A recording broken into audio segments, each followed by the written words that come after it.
In this video, I'm going to talk about how to open an APK file on your laptop or on a Windows 11 whenever you wanted to try open an APK file and how we can do this.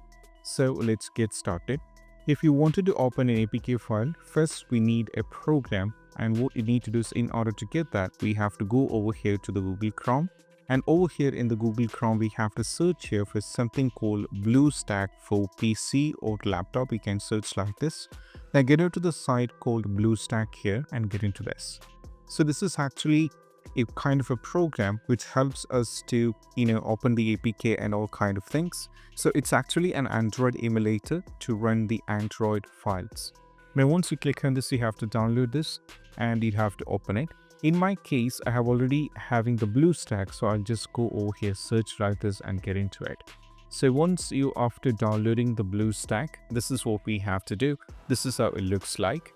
And we have to do a few steps here regarding the BlueStack, and this is how it looks like. It's exactly the same like an Android emulator. And once you get into this, what you need to do is you can see over here on the right side.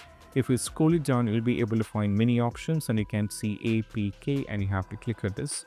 Now from here, go to the folder where you wanted to get into it. So I'm trying to add this particular one here. So I have selected the file from the download, go to open, and right now what happens is that particular file will be added here in most cases. If for some reason, if this is not happening, there might be some reason.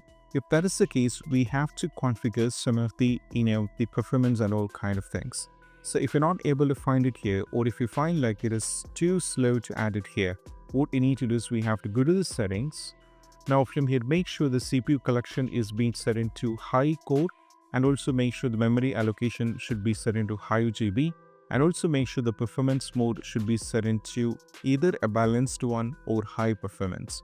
It all depends on your PC's configuration. So what I'm saying is, in my case, I always love to keep it on high performance, and afterwards you can try using this up, and this is how we can do this. And I hope this quick video is helpful. That's it. Bye.